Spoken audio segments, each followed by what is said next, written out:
Once upon a time, in a bustling city, there lived a young man named Alex. Despite having a successful career and material wealth, Alex often felt a sense of emptiness and dissatisfaction in his life.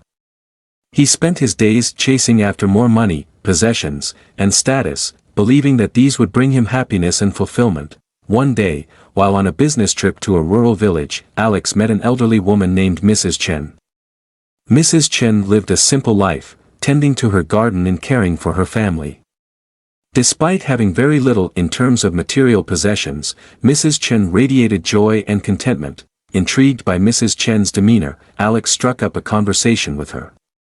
He asked her about the secret to her happiness and fulfillment. Mrs. Chen smiled warmly and invited Alex to sit with her under the shade of a large oak tree.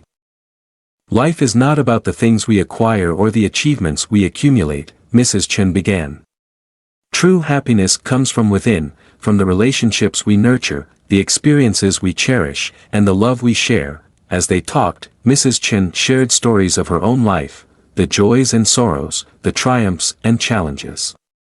She spoke of the importance of gratitude, kindness, and compassion in finding meaning and purpose. Moved by Mrs. Chen's wisdom, Alex realized that he had been looking for happiness in all the wrong places.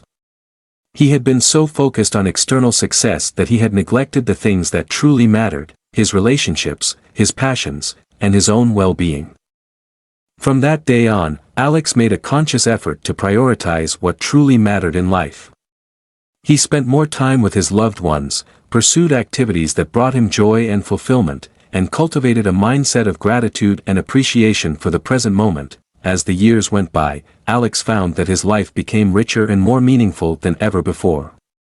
He discovered that true happiness did not come from the pursuit of external rewards, but from living authentically, with purpose and love. And so, inspired by Mrs. Chen's wisdom, Alex embraced the value of life, not in what he had, but in who he was, and the moments he shared with those he loved.